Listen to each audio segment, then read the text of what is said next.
அண்மை செய்தி. சோனம் வாக்சுக் மருத்துவமனையில் அனுமதி. டெல்லியில் 21வது நாளாக உண்ணாவிரதம் இருந்து வந்த சமூக ஆர்வலர் சோனம் வாங்சுக் மருத்துவமனையில் அனுமதிக்கப்பட்டிருக்கிறார். விவரங்களை எமது செய்தியாளர் ராஜேஸ்வரிக்கு கேட்கலாம்.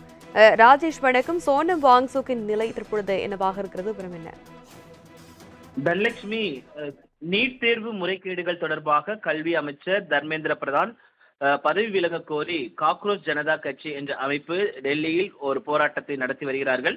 இப்பிரச்சனையை முன்வைத்து ஜூன் 20ஆம் தேதி முதல் டெல்லி ஜன்மந்தரில் போராட்டம் நடந்து வருகிறது. இதில் கல்வியாளரும் பருவநிலை ஆர்வலருமான சோனம் வாங்சுக் ஜூன் 28ஆம் தேதி முதல் காலவரையற்ற உண்ணாவிரத போராட்டத்தை மேற்கொண்டு வருகிறார். அவருடன் 3 மாணவர்களும் உண்ணாவிரதம் இருந்து வருகின்றனர். இந்த நிலையில்தான் அவரது கோரிக்கையை வலியுறுத்தி மழைக்கால கூட்டத்தொடர் தொடங்கும் ஜூலை 20இல் பார்லிமெண்டை நோக்கி அமைதி பேரணி நடத்தவும் போராட்ட குழுவினர் தொடர்ச்சியாக திட்டமிட்டிருக்கக்கூடிய சூழ்நிலையில் நேற்றைய தினத்தில் அவர் 20வது நாளான அந்த போராட்டத்தை எட்டியிருக்கிறார். குறிப்பாக 21வது நாளாக இன்றைய போராட்டம் தொடர்ந்து நடைபெற்று வருகிறது.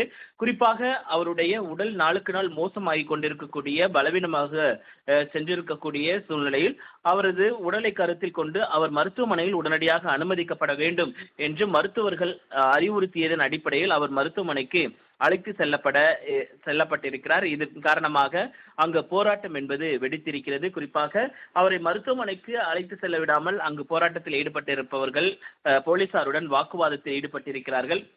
குறிப்பாக டெல்லியில் இருக்கக்கூடிய மருத்துவமனையில் அவர் அனுமதிக்கப்பட்டு அவருக்கு உரிய சிகிச்சை அளிக்கப்பட வேண்டும் என்பது மருத்துவர்களுடைய அறிவுரையாக இருக்கிறது. அந்த அறிவுரையை அவர்கள் ஏற்க மறுத்திருக்கிறார்கள். ஏற்க மறுத்து தற்பொழுது அங்கு போராட்டம் என்பது வெடித்திருக்கிறது.